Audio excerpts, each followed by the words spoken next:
Story time. So my first day ever hunting elk, I was with my dad. It was like 10 in the morning. It's archery season in September, and we're walking along, and he's right behind me, and all of a sudden he whispers, "Steve, stop." So I stop, and I'm like gazing forward, looking for a piece of an elk in the timber. And then he says in a more normal voice, he's like, "No, Steve, look down." I looked down, and right at the base of my feet was this elk shed. One more step, I literally would have tripped on it. Really cool bull, big split G2 here. That was my first really experience with elk. That evening, we called in a 6-point bull. My dad was calling for me, called him in to like 2 yards of him. I didn't have a shot. And then maybe 20 minutes later, called in a big 7-point with 13 cows. So that was my first day ever elk hunting, my first really experience with shed hunting.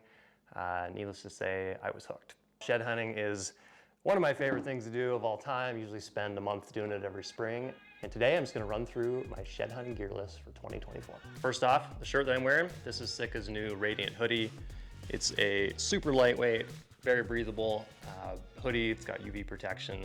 Oftentimes when you're shed hunting, it's super bright and sunny, and I just want something thin and light that I can wear all the time. You'll notice that most of the gear that I'm wearing, it's all pretty neutral colored, pretty earthy tones, lighter. I don't love wearing like black or colors that stand out a lot. Not that I'm doing anything bad, I just don't like to stand out that much. Next up, this is a hat that I'm wearing. This is Sika's new Icon Plus trucker hat. It's got DWR finish. It's kind of a polyester, more of like an athletic hat. Bino harness I'm rocking. This is Sika's Mountain Optics harness. The binos I'm running in it, these are Swarovski, the NL Pures 12x42s. In this side pocket, I've got my sunglasses, my phone scope case. Got some sunscreen over here, a little zinc. This will turn your face white, but blocks the sun. And over on this side, I've got my bear spray. Literally a day after I shot this video, my friend Bruce over at Equinox Outdoors, he brought me a new bear spray holster. This is called the Bear Blitz. Here's the bear spray holster and the bear spray. Really simple design. Bear spray obviously goes in. You can put different sizes of bear spray in this, and then this strap here just goes up and over and attaches. There's a little tab back here, it attaches right there, and that just holds it in place. And then if you want to deploy it, you can either leave it in here and just pull this guy back, or you can pull up and pull out your bear spray and spray. Attachment on the back, really simple. There's just a clip back here, and this would attach to pretty much any backpack strap, molly webbing, a waist belt. Yeah, nice and secure fit. I'm gonna rock this bear spray holster all this spring. Let you know how it goes. Equinox Outdoors, I will link this product in the video's description below. Go support Bruce and his wife, Bozeman, Montana. Designed here in the 406, so go check them out.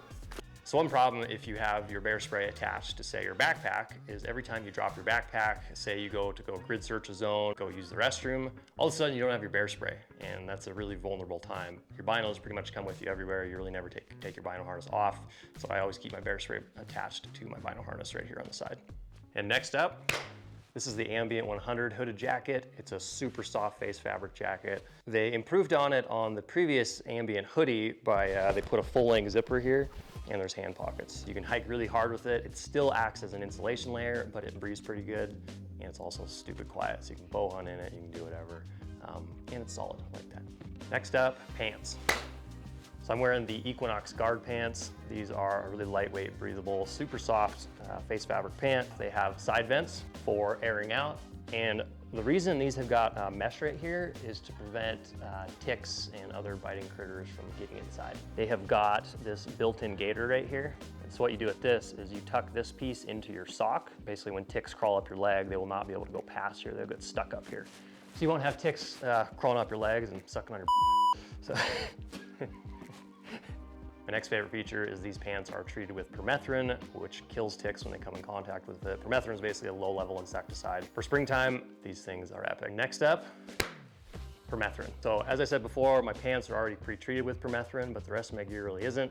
You spray it on, you fully douse all of your clothes before season, and you let it dry. And once it's dry, it's not toxic to humans. You don't really want to be dealing with it. Like, don't spray this on your skin, just spray it on your clothes and let it dry. Once you spray it on, this stuff's good for like 30 days. So really at the beginning of shed season, I spray it on once, and then maybe towards the end, I spray it on again. I don't have to worry about it. Ticks are absolutely disgusting and terrible, and they carry nasty diseases. Yeah, I like to kill them with this stuff. So next up, boots. These are the La Sportiva Aequilibriums. I've been rocking these boots as my kind of primary boot for most everything the last couple years. They are I think a 3/4 length, pretty stiff boot, but they still have a little bit of flex in them.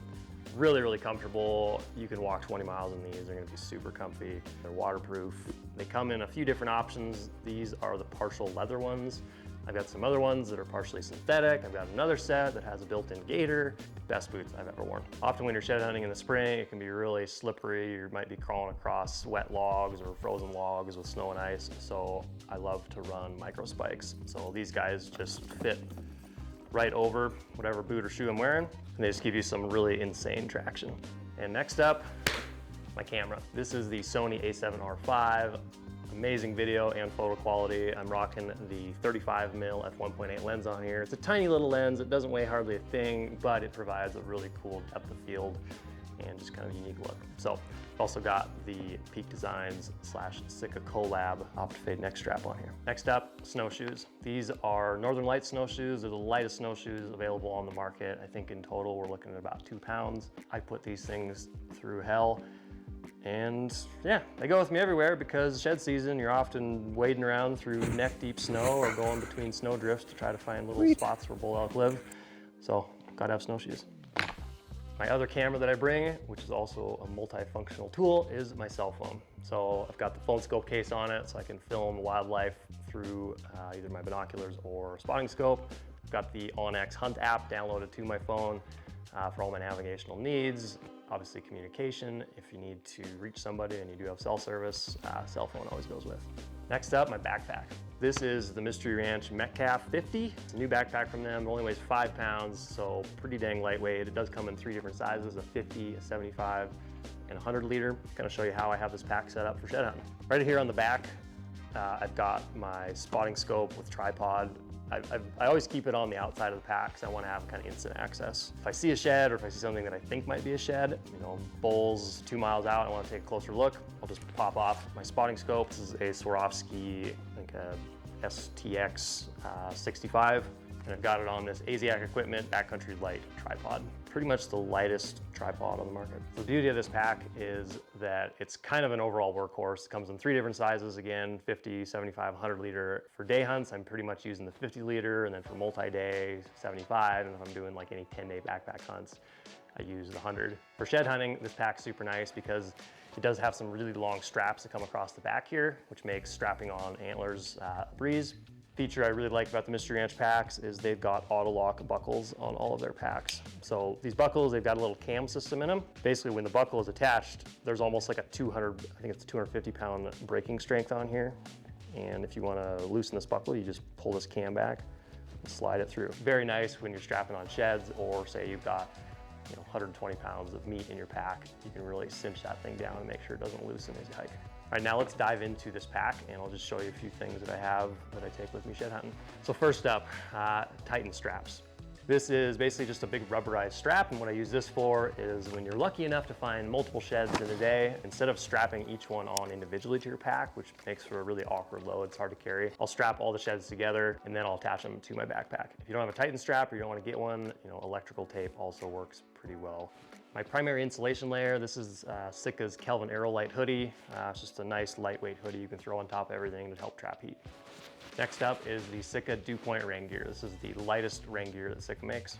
Next is my emergency kit, and I will do a whole video on my emergency kit. A couple of my most crucial items in here. My satellite texting device. This is a Zoleo. It allows me to text anyone from anywhere in the world. It syncs up to my phone. It's also got an SOS feature. Provides a ton of peace of mind, both to myself, allows me to go further and do more things, and provides peace of mind to people at home. A backup headlamp. I will cover my primary headlamp shortly, but this is my backup headlamp. This is the little Petzl E-Lite Plus, weighs like an ounce.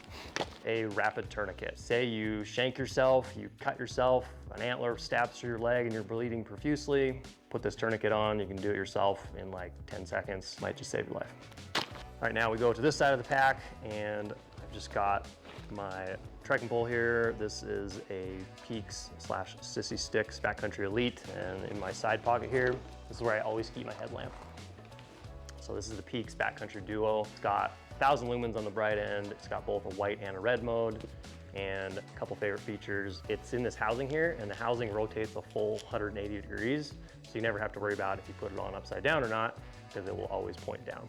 This thing is USB-C rechargeable, with a little charge port right here, and the battery it uses is this 18650, really big battery here. Battery life is insane. I've done many 10-day hunts in like November, December, January. You're using your headlamp a lot, and I've never had to recharge. So these guys hold their life really well. If you want to try out one of these headlamps, if you go to peaksequipment.com and use code Drake at checkout, you will receive 10% off. Then on the side here, I've got a 1.5 liter Nalgene. I've got a carabiner to the sides. Anytime it's really cold out, anytime like you're running the risk of freezing, I will always go with a hard bottle instead of like a hose system or like a hydration system. When it is warmer though, I love to use a hydration system, because it's just so nice. You have your hose come down here, you can just take a sip whenever you want, you end up staying more hydrated. So when I'm doing a lot of glassing, say I'm sitting in glassing, the best way to glass is with your binos mounted to a tripod. You just get rid of all that handshake. And what I found the best and lightest way to do that is I take this Aziak bino clamp that attaches to my binoculars here, and then I can literally just slide it right into my binos, tighten that down, and start glassing. That is a run through of my 2024 shed hunting gear list. There was a few items I left out, partially because some of them are prototypes that are yet to be released. So I'll be talking about those soon. I also didn't really talk about any of my food. We'll cover that in a future video.